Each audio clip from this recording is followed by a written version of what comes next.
오늘은 하나님은 우리의 생각보다 크신 분이시다, 이런 제목으로 하나님의 말씀을 전하겠습니다. 세계적으로 골프사에 아주 중요한 기록을 세웠던 아놀드 파머라는 세계적인 선수가 있어요. 이 선수가 얼마나 1등을 많이 했는지 이 선수를 다른 선수들이 킹, 왕이다 이렇게 지칭합니다.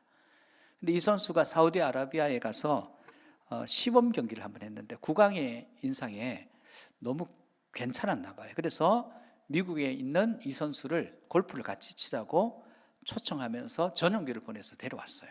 그리고 고급 호텔에 묵으면서 같이 라운딩을 했는데 기분이 좋았는지 왕이 이 선수에게 이렇게 얘기합니다. 내가 선물을 하나 주고 싶다.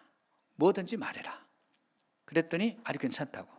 전용기도 보내주셨고 또 호텔에서 이렇게 극진히 대접받았는데 선물은 괜찮다고 했더니 아니다고. 내가 선물을 줘야 당신이 오늘 나와 라운딩 했던 이것과 나를 기억할 거 아니냐. 뭐든지 얘기해라 했더니 마지못해서 그러면 골프채 하나 주세요. 이렇게 소원을 얘기했어요. 그리고 이제 미국으로 갔습니다. 가서 어떤 골프, 국왕이니까 돈도 많다 그러니까 어떤 골프채를 보낼까? 순구로 만든 골프채 보낼까? 거기 이름 적어서, 아니면 보석을 잔뜩 박아서 빛나는 골프채를 보낼까? 그러면서 자기 나름대로 기분이 좋은데 한 주가 지나도 간감한 소식, 두 주가 지나도 간감한 소식, 서너 주가 지났는데 뭐 소식이 없어요. 그 실망하고 있는데 어느 날 달랑 편지 한 장이 딱 왔어요. 못 보낸다고 왔나? 그래서 편지를 딱 열었는데 깜짝 놀랐어요. 골프채가 아니라 미국에 있는 골프 코스의 기증서가 도착한 거예요. 여러분, 이 아놀드 파머가 국왕을 어떻게 생각했습니까? 골프채 정도는 줄 수 있다, 그렇게 생각했지만 골프 코스를 통째로 줄 만한 인물로까지는 보지 않았는 거죠. 여러분, 이 이야기를 통해서 우리가 하나님을 어떻게 생각하는가? 여러분이 하나님을 크게 보면 하나님이 크신 분이고 작게 보면 작은 분인데, 그렇다고 해서 하나님이 작아지는 건 아니고 크게 보면 큰 믿음, 작게 보면 작은 믿음, 하나님을 어떤 시선으로 바라보느냐, 이게 우리의 믿음의 분량을 결정합니다. 아브라함은 하나님의 말씀을 전적으로 믿었어요.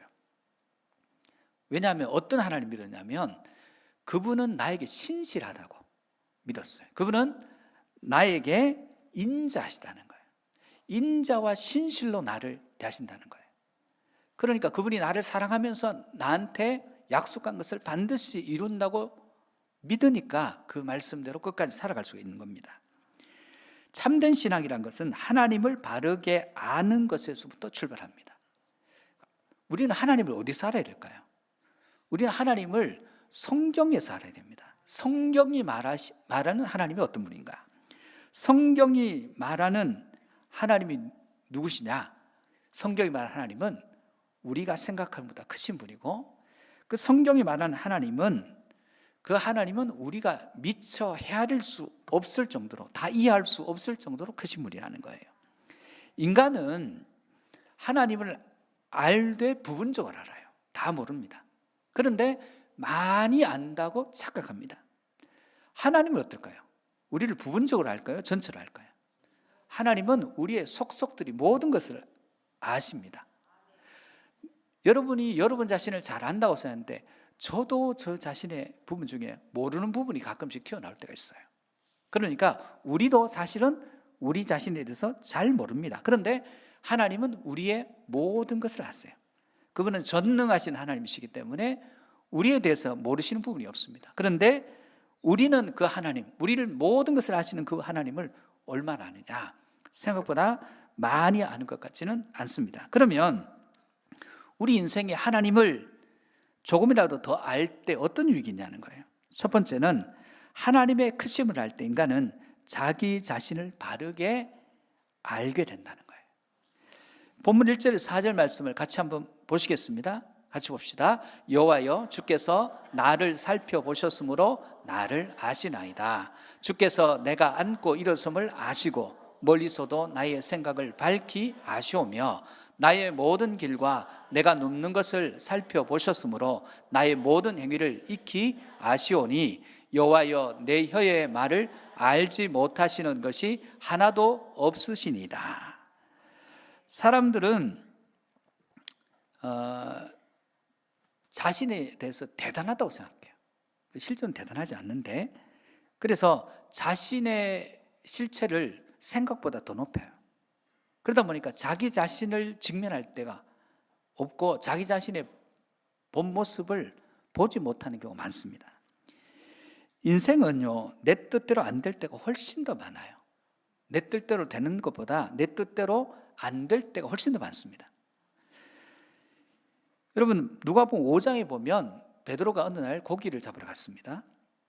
어부니까, 전문 분야니까 오늘 고기를 잡으러 가는데, 오늘 나는 고기 한 마리도 안 잡을 결심이야, 그리고 한 마리도 안 잡겠다고 결심하고 나는 사람은 한 명도 없어요.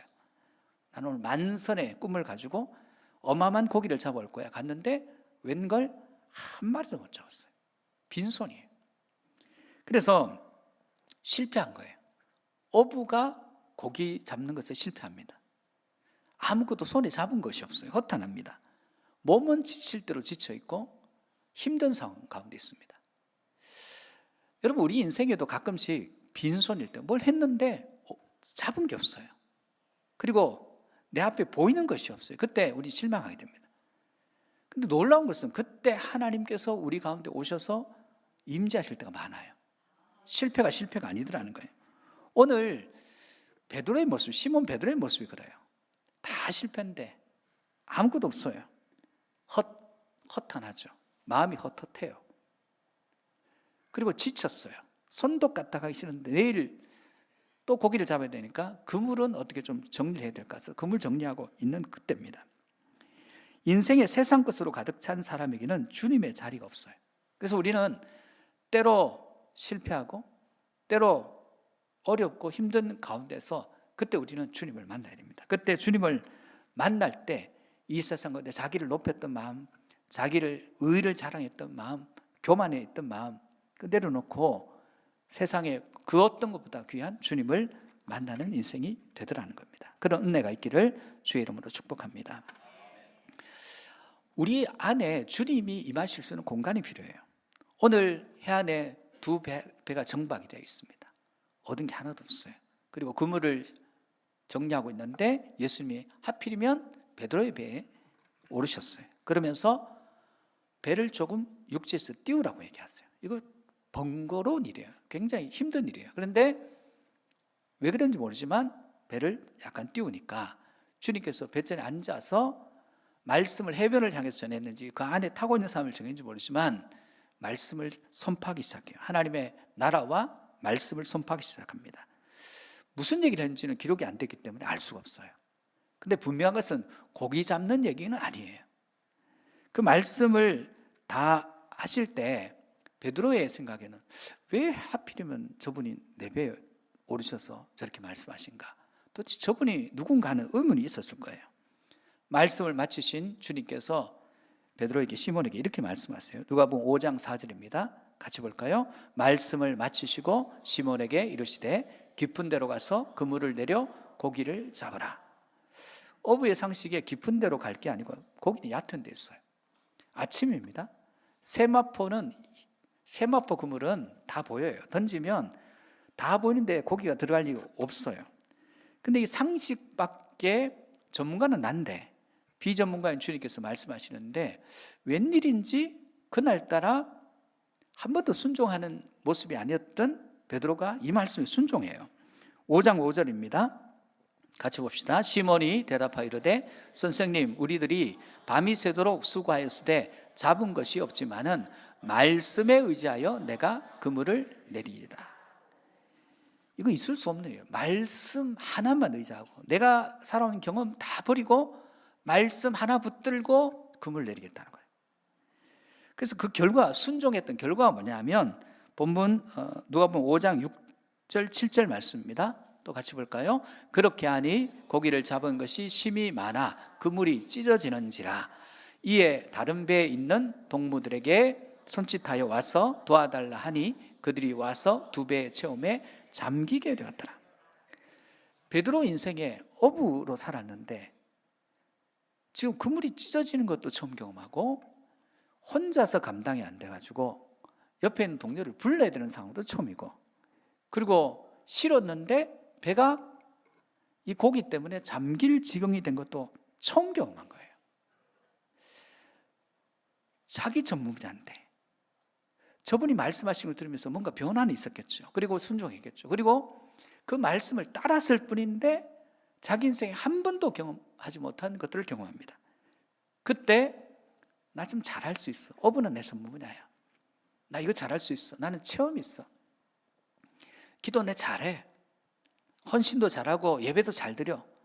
근데 어느 날 내가 하는 것들이 잘한다고 생각했는데 하나님 앞에서 하나님 은혜를 체험하면 잘하지 못하고 있다는 걸 깨달을 때가 있어요.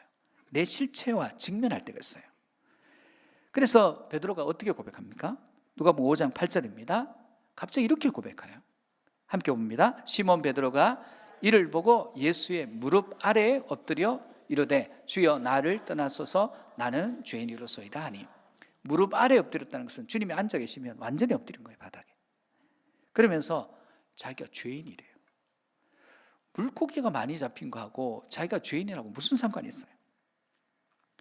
여러분, 하나님을 만나면 인간은 자기 자신이 누구인지 진짜 비로소 알게 돼요.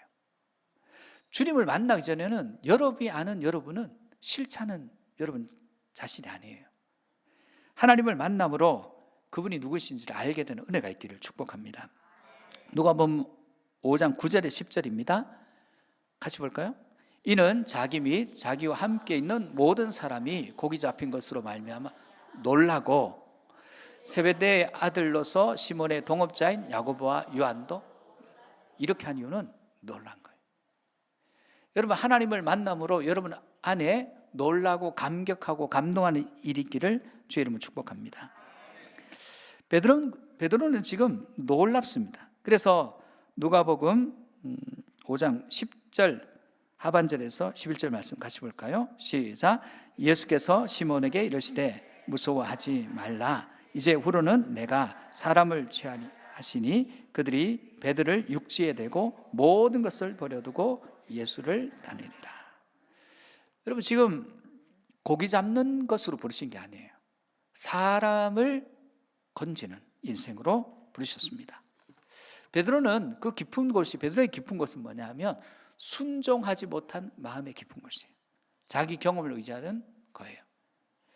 여러분, 우리가 하나님 앞에 설 때는 과거의 경험, 체험 다 내려놔야 됩니다.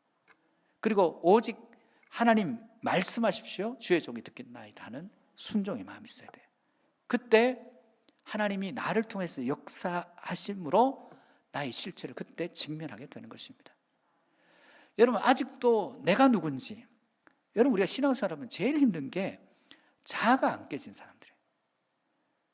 어떤 마음이에요? 낸데, 내가 누군데, 내가 잘하는데, 나는 신앙생활 잘해, 기도 잘해, 예배도 잘 드려, 헌신도 많이 해, 나보다 더 아는 사람이 누가 있나, 나와봐.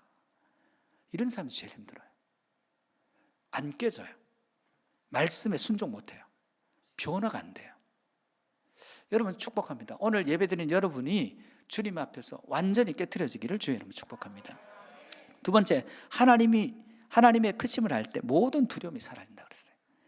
5절 8절 말씀을 같이 보시겠습니다. 주께서 나의 앞뒤를 둘러사시고 내게 안수하셨나이다. 이 지식이 내게 너무 귀하니 높아서 내가 능히 미치지 못하나이다. 내가 주의 영을 떠나 어디로 가며 주의 앞에서 어디로 피하리까? 내가 하늘에 올라갈지라도 거기 계시며 수월에 내 자리를 펼지라도 거기 계시니이다. 여러분, 우리 인간에게는 기본적으로 두려움이 있어요. 이 두려움을 물리치는 첫 번째는 혼자면 두렵습니다. 함께면 안 두려워요. 예전에 산에 호랑이 있을 때는 사람들이 모여서 갔죠. 모여서 가도 저쪽이 호랑이가 더 세요. 근데 혼자 가면 두려운데 같이 가면 덜 두렵대요. 함께, 여러분, 우리에게는 혼자 있다는 고립감을 느낄 때가 많습니다. 두려움은 현대인들의 당면한 공통된 분모예요. 그래서 성경은 계속 두려워 말라 말씀하십니다. 그럼 두려움이 그냥 없어집니까? 이사야 41장 10절 말씀에 두려워하지 말아야 될 이유를 주님께서 말씀하세요. 같이 봅시다. 두려워하지 말라. 내가 너와 함께함이라. 놀라지 말라. 나는 내 하나님이 됨이라. 내가 너를 굳세게 하리라. 참으로 너를 도와주리라. 참으로 나의 의로운 오른손으로 너를 붙들리라. 내가 함께한다. 내가 너 하나님 된다. 도와준다. 붙들어준다. 그러니까 두려워하지 마라. 두려워하지 않는 근거를 우리에게 찾으면 안 됩니다. 하나님께 찾으시기를 주의 이름으로 축복합니다. 두려움의 마음은 이게 나쁜 감정이 아닙니다. 두려움은 기본적으로 있어요. 우리가 두려움을 통해서 생명을 유지하기도 하고 균형 감각을 유지하기도 합니다. 우리가 어떤 것에 느낌에 두려우면 조심하게 돼요. 두렵지 않으면 좌충우돌합니다. 두렵지 않는 아이들은 가운 걸치고 슈퍼맨 하면서 뛰어내려요. 어떻게 될지 모르고. 그러니까 두려움이란 건 있어야 돼요. 엘리사 시절에 열왕기하 6장에 보면 아람이란 나라가 계속 북이스라엘을 쳐들어와서 정복하려고 해요. 그래서 아람 왕이 나아만이 그 나라인데 쳐들어가기 위해서 군사회의를 비밀리에 벙커에서 하고 가면 지키고 있어요. 새벽에 공격하면 새벽에도 지키고 있고 한밤중에 가면 지키고 있어요. 이스라엘 군사들이 동쪽으로 하면 동쪽에 있고 남쪽으로 하면 남쪽에 있고 서쪽으로 가면 서쪽에 있어요. 그래서 아람 왕이 처음에 생각하기는 우리 중에 첩자가 있어서 알려주는 간첩이 있다 이 생각했어요. 그랬더니 한신하가 아닙니다 왕이시여. 그게 아니라 엘리사라는 선지자가 있는데 왕이 그냥 어디에 앉아서 생각만 해도 이미 다 압니다. 하나님께서 알려주셔서. 그 정도 했으면 하나님이 계시는구나 포기해야 되는데 그럼 엘리사를 잡아서 죽여야 되겠네. 어딘지 알아봐라. 소재 파악을 해보니까 도단성 작은 성이 있어요. 군대를 보내서 밤에 포위한 거예요. 물 셀 틈 없이 포위하고 난 뒤에 아침에 엘리사의 사원이 나와보니까 웬걸 엄청난 군대가 성을 포위하고 있습니다. 이제 죽은 목숨이에요. 그래 들어가서 엘리사 얘기합니다. 우리 선생님 우리 죽었습니다. 우리 포위되었습니다. 꼼짝없이 잡혔습니다. 했더니 열왕기하 6장 16절 17절에서 엘리사가 무슨 일을 해요. 16절 17절입니다. 같이 보시겠습니다. 대답하되 두려워하지 말라. 우리와 함께한 자가 그들과 함께한 자보다 많으니라 하고 기도하여 이르되 여호와여 원하건대 그의 눈을 열어서 보게 하옵소서 하니 여호와께서 그 청년의 눈을 여심해 그가 보니 불말과 불병거가 산에 가득하여 엘리사를 둘렀더라. 자, 두려워하지 말라고 한다고 해서 두려움이 없어집니까? 지금 우리와 함께한 사람이 더 많은데 보여야죠. 우리 편이 더 많으니까 두려워하지 말라 그러는데 뭐 보여야 두려워하지 않죠. 안 보입니다. 그래서 엘리사가 기도합니다. 이 청년의 눈을 열어서 내가 지금 보는 것들을 이도 보게 해달라고 기도하는 거예요. 눈이 열리니까 갑자기 보니까 이쪽에 엘리사 쪽에 있는 하나님의 불말과 불평가 훨씬 더 많은 거예요. 우리가 포위된 게 아니라 저쪽이 포위된 거예요. 상황이 달라진 거예요. 여러분 지금 여기에 구원군이 온 게 아니에요. 성벽이 갑자기 더 높아져서 방어력이 군사력이 더 많아진 게 아니에요. 딱 한 가지입니다. 보니까 두려워하지 않고 못 보니까 두렵다는 거예요. 아람 군대도 보지 못하는 건 똑같아요. 착각하는 거예요. 우리가 이겼다고 생각합니다. 여러분 하나님을 힘있게 의지하는 사람을 못 이깁니다. 하나님을 힘있게 의지하는 사람을 두려워해야 돼요. 믿음의 차이는 하나님의 군대를 보느냐 보지 못하는 차이예요. 이건 육신의 눈이 아닙니다. 영적인 눈입니다. 두려워하는 마음이 있습니다. 높은 데 올라가면 두렵습니다. 깊은 데를 내다보면 두렵습니다. 산길을 혼자 걸어가면 두렵습니다. 외딴 곳에 낯선 곳에 가면 두렵습니다. 두려운 마음은 살아갈 때 우리 생명 유지 잔치예요. 그런데 이 두려움이 커지는 게 문제예요. 과도하게. 죄가 우리에게 왔어요. 아담과 하와를 통해 죄가 우리에게 오니까 옛날에는 생명을 유지하는 두려움이었는데 이제는 이 두려움이 나를 잠식하는 두려움이에요. 두려움 때문에 아무것도 못해요. 두려움이 밀물듯이 밀려옵니다. 그래서 마땅히 봐야 될 것을 못 봐요. 들어야 될 것을 못 듣습니다. 두려움이 오면. 그리고 말해야 될 것을 바르게 말하지 못해요. 두려워하는 마음이 여러분 우리 육신도 병들게 합니다. 그래서 여러분 세균이 우리를 병들게 하는 것 같습니까? 아닙니다. 더 큰 문제는 마음에 두려움이 오면 모든 육체의 질병이 그냥 창궐하는 거예요. 그래서 우리가 이 두려움에 승리하기 위해서 뭘 해야 되냐? 잠언 4장 23절 말씀입니다. 같이 보시겠습니다. 모든 지킬 만한 것 중에 더욱 내 마음을 지키라. 생명의 근원이 이에서. 우리 마음 지키래요. 마음을 지켜야 된다는 거예요. 우리는 염려와 근심, 걱정이 늘 물밑에 밀려오죠. 그래서 성경에 보면 우연인지 모르지만 두려워하지 말라는 단어가 365번 나온다 그래요. 매일 걱정하는 거예요. 매일 염려하는 거예요. 성도는 두려움이 아니라 하나님을 묵상해야 됩니다. 두려움 묵상하지 말고, 두려움을 묵상하면 두려움도 증폭돼요. 그런데 두려울 때 하나님의 말씀을 묵상하고 하나님을 묵상하면 승리하는 인생을 사는 줄 믿습니다. 두려움 때마다 우리가 떠올려야 될 성경 구절을 찾아보겠습니다. 시편 3편 3절 5절, 시편 3편 5절 6절입니다. 같이 봅시다. 시작. 내가 누워 자고 깨었으니 여호와께서 나를 붙드심이로다. 천만인이 나를 애워사 진친다 하여도 나는 두려워하지. 도망자 때인데요, 안 두렵습니다. 하나님 함께 하시니까. 시편 27편 3절입니다. 시편 27편 3절입니다. 같이 봅시다. 시작. 군대가 나를 대적하여 진칠지라도 내 마음이 두렵지 아니하며 전쟁이 일어나 나를 치려할지라도 나는 여전히. 전쟁 났는데 안 두렵대요. 태어나대요. 시편 33편 4절이에요. 같이 봅시다. 내가 여호와께 간구하매 내게 응답하시고 내 모든 두려움에서 나를 건지셨도다. 시편 118편 6절입니다. 여호와는 내 편이시니 내가 두려워하지 아니하리니 사람이 내게. 자, 두려움을 극복하는 비결이 뭘까요? 비결은 하나님에 대한 신뢰입니다. 하나님을 신뢰하면 두려움은 내게서 떠나갑니다.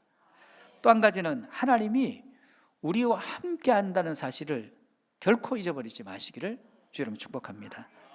이 약속을 주님께서 우리에게 하셨어요. 마태복음 28장 20절 하반절에 봅시다. 볼지어다 내가 세상 끝날까지 너희와 항상 함께 있으리라 하시니라. 하나님과 동행하고 하나님 말씀을 붙들면 여러분의 모든 두려움이 떠나가는 것입니다. 하나님을 묵상하시기를 축복합니다. 세 번째는 하나님의 크심을 알 때 우리는 방황하지 않게 된다는 거예요. 9절 10절입니다. 같이 보시겠습니다. 내가 새벽 날개를 치며 바다 끝에 가서 거주할지라도 거기서도 주의 손이 나를 인도하시며 주의 오른손이 나를 붙드시리이다. 믿음의 여정 가운데 하나님이 날 인도해 주세요. 그리고 그 여정 가운데 주님이 우리의 인생의 길과 진리와 생명이 되십니다. 탕자가 아버지 집을 떠났습니다. 방황하는 거예요. 방황해서 결과는 먹을 것도 없어, 주염 열매도 없어요. 근데 언제 방황이 끝납니까? 아버지 집을 기억하고 돌아가야 되겠다 생각하는 순간 방황이 끝이 나게 되더라는 거예요. 성도는 가장 중요한 한 가지에 초점을 맞춰야 됩니다. 두 가지 아니에요. 윌리엄 힌슨이라는 이 사람이 누구냐면 동물 조련사예요. 조련사인데 이 사람이 이런 얘기를 했어요. 사자의 굴에 들어갈 때 채찍이나 권총, 막대기 이런 거 들고 가는 게 아니라 발이 4개 있는 의자를 들고 들어간다는 거예요. 들어가서 사자에게서 이 의자를 흔든대요. 이 의자가 어떻게 사자로부터 지켜줄 수 있냐? 그랬더니 그게 아니라 의자를 흔들면 발이 4개인데 사자가 눈을 뜨고 내 저 의자 중에 초점을 어디에 맞춰야 될까? 위에 있는 발에 맞춰야 될까? 아래에 있는 발에 맞춰야 될까? 오른쪽, 왼쪽 어디에 맞춰야 될까 하다 보니까 사자의 눈이 뱅글뱅글 돈대요. 그래서 무기력해진다는 거예요. 조련사들이 하는 거예요. 초점이 여러 개가 되면 무기력증에 빠진다는 겁니다. 한 가지 초점 우리의 삶을 집중하게 만들고 무기력에서 건져요. 근데 원 포커스라고 하잖아요. 더블 포커스면 안 된다는 거예요. 다초점이면 안 된다는 거예요. 그래서 우리의 시선이 한 곳에 맞춰져야 되는데 우리의 시선이 여러 곳에 맞춰지는 거예요. 다윗이 도망자 생활할 때 시편 읽어보십시오. 뭐에 집중합니까? 사울 묵상 안 해요. 군대 묵상 안 해요. 내가 누워 자고 깨었으니 내 목이 붙어 있어요. 아침에 하나님이 붙드셨어요. 군사력, 야 지켜라. 밤에 누가 너 믿는다. 내가 잘 때 너 나 지켜줘. 우리 신복 중에도 내 목 가져가면 사울이 엄청난 상급을 줄 텐데 내 목이 아침까지 붙어 있을는지 모르겠다. 아침에 일어났더니 붙어있네요. 너희들을 잘 지켜서 내가 붙어있다. 아니에요. 내가 누워 자고 깨었으니 하나님이 붙드심이로다. 이게 고백이에요. 다윗은 모든 어려움 속에서 언제나 하나님만 바라봐요. 우리가 어려울 때 왜 혼돈이 오냐면 어려움도 붙들고 하나님도 붙들고 왔다 갔다 합니다. 그러면 실패하게 됐습니다. 우리가 하나님의 인도함을 받아야 됩니다. 하나님의 말씀의 인도함을 받아야 됩니다. 오늘 시편 23편 3절 말씀 한번 볼까요? 시작. 내 영혼을 소생시키시고 자기 이름을 위하여 의의 길로. 시편 119편 10절입니다. 주의 말씀은 내 발의 등이요 내 길의 빛이니이다. 신앙에 있어서 우리의 핵심 가치는 언제나 하나님이어야 돼요. 신학적 개념을 하면 우리의 핵심 가치는 예수 그리스도를 묵상하고, 특별히 이 사순절 기간에는 예수 그리스도께서 날 위해 주신 그 모든 일들, 나를 위해서 십자가신 예수 그리스도를 깊이 묵상하고 그분께 초점을 맞출 때 어느 순간 나의 모든 방황도 끝이 나고 모든 두려움도 끝이 나고, 그리고 내가 도대체 누구인지 알게 됩니다. 여러분, 우리가 신앙생활은 하나님은 점점점 커지고 우리는 점점점 작아지는 게 답인데, 신앙생활 하는데 하나님은 점점점 작아지고 나는 점점점 커지면 거꾸로 가는 거예요. 신앙생활 하면 할수록 나는 생각보다 보잘것없고 생각보다 미련하고 생각보다 어리석고, 하나님은 묵상하면 묵상할수록 그분은 나의 힘이시고 능력이시고 산성이시고 피할 바이시고 요새가 되시고, 하나님은 여러분이 무엇을 상상하든 상상하는 그것보다 훨씬 더 크신 분이십니다. 그 크신 분 앞에서 여러분 존재가 작아지는 것이 결코 나쁜 일이 아닙니다. 우리는 점점점 무능의 지경으로 가고 하나님의 전능함은 더 강화되는 인생, 그 삶을 통해서 하나님이 영광을 받으십니다. 여러분, 하나님께만 초점 맞추시고 날 위해 십자가신 예수님, 내가 기도할 때 도우시는 삼위일체 성령님, 그 하나님을 의지하시고 하나님께만 포커스를 맞춤으로 두려움도 방황도 그리고 여러분의 영적인 실체도 발견되는 은혜의 가운데 들어가기를 주의 이름으로 축복합니다.